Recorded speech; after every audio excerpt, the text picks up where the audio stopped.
ఆంధ్రప్రదేశ్ రాష్ట్ర రాజకీయాల్లో ఇప్పుడు ఎక్కడ చూసినా పవర్ స్టార్ పవన్ కళ్యాణ్ గారి గురించే మాట్లాడుకుంటున్న విషయం తెలిసిందే.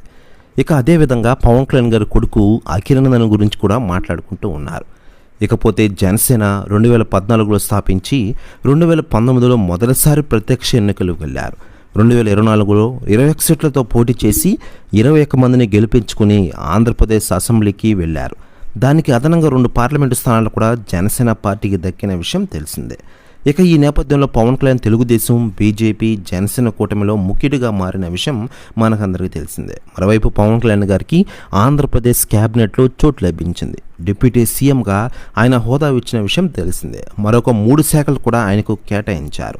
ఇక ఇదిలా ఉండగా ఎన్డీఏ సమావేశంలో ఇటీవల పాల్గొనేందుకు తన 3వ భార్య అన్నా లెజ్నవ్తో కలిసి పవన్ కళ్యాణ్ గారు ఢిల్లీ వెళ్ళిన విషయం మనకందరికీ తెలిసిందే.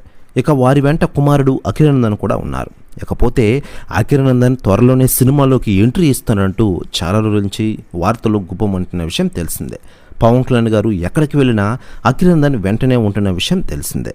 ఇక ఇదిలా ఉండగా అఖిలానందన్తో సినిమాల గురించి డైరెక్టర్లు మాట్లాడుకుంటూ ఉన్నారు. కాకపోతే తాజాగా దీనిపై దర్శక ధీరుడు ఎస్ఎస్ రాజమౌళి గారు స్పందించారట.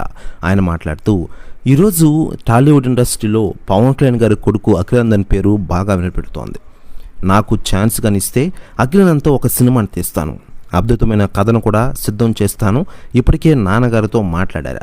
అఖిలానందన్తో ఒక్క ఛాన్స్ ఇస్తే హాలీవుడ్ కూడా షాకే సినిమా తీస్తాను అంటున్నారట రాజమౌళి గారు. ప్రెస్ న్యూస్ కూడా తెగ వైరల్ అవుతోంది ఇండస్ట్రీలో.